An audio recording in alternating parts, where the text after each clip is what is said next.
Hi children, today's story is called Too Bad Ahab, and it's the story of Naboth's Vineyard, which is a story that probably a lot of you don't know. It's in the Old Testament, so let's have a look.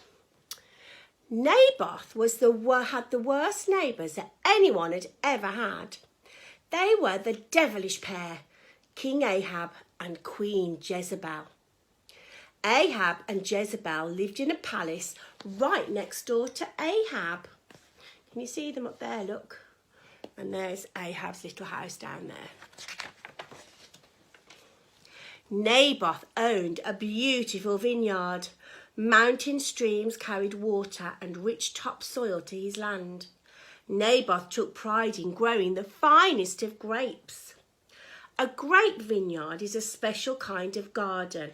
The vines can live more than 100 years, and some of the vines in Naboth's vineyard may have been planted by his great-grandfather. So a grape vineyard is something that makes wine. You pick the grapes, and in those times you tread on all the grapes and it makes wine to drink. So that's why it was very important.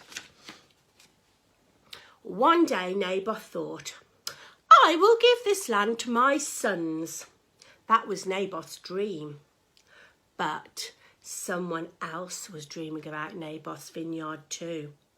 And that somebody was his nasty neighbour, King Ahab. What's he going to do? Ahab saw the strong, healthy vines in Naboth's vineyard, and he looked at the huge clusters of sweet, juicy grapes hanging from the vines.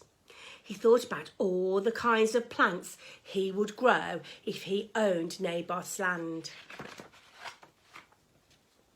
One day, Ahab went to talk to Naboth. I want to buy your vineyard, Ahab said. It is close to my palace and I want it for a vegetable garden. Naboth was horrified. He couldn't imagine someone digging up his precious vines and tossing them in a trash heap. No, said Naboth. God told us not to sell the land of our fathers. Naboth chose to obey God and to keep the land for his children and their children's children. Too bad, Ahab. Don't be mad.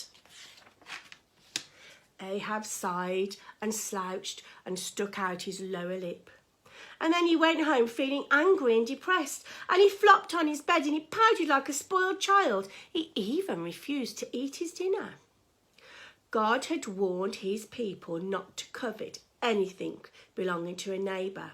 But as usual, Ahab chose to disobey God, and soon Ahab's selfishness and sulking got him into big trouble. Too bad, Ahab. Stop acting sad. Queen Jezebel waltzed into Ahab's room. Why are you pouting? She asked. Why aren't you eating? Ahab didn't even turn over. Because, he whined, I asked Naboth to sell me his vineyard and he said no. Jezebel was disgusted with her husband. Cheer up, she said. I'll get you your vineyard. There's Jezebel. She doesn't look a very nice lady, does she? Ahab knew that Jezebel had killed people before, and he knew she was not afraid to kill again. But Ahab didn't care. He wanted that vineyard, and it didn't matter to him if he had to lie, steal, and kill to get it. That's not nice. Jezebel wrote some letters and put Ahab's stamp on him. Then she sent the letters to the rulers of the city. The rulers followed Jezebel's orders and they called all the people in the town to fast and pray. If you fast, it means you don't eat any food, and when it's your meal times, you pray instead. They seated Naboth in front of everyone. Then 2 lying rascals pointed to Naboth, and in very loud voices they said, This man cursed God. We heard him curse God and the king. Oh, that's not true, Naboth shouted. He was frantic. He knew the punishment for cursing God was death. What could he do? How could he prove that he wasn't guilty? The rulers wouldn't listen to Naboth's pleading. "Take him out and kill him," they said. And the people dragged Naboth away and put him to death.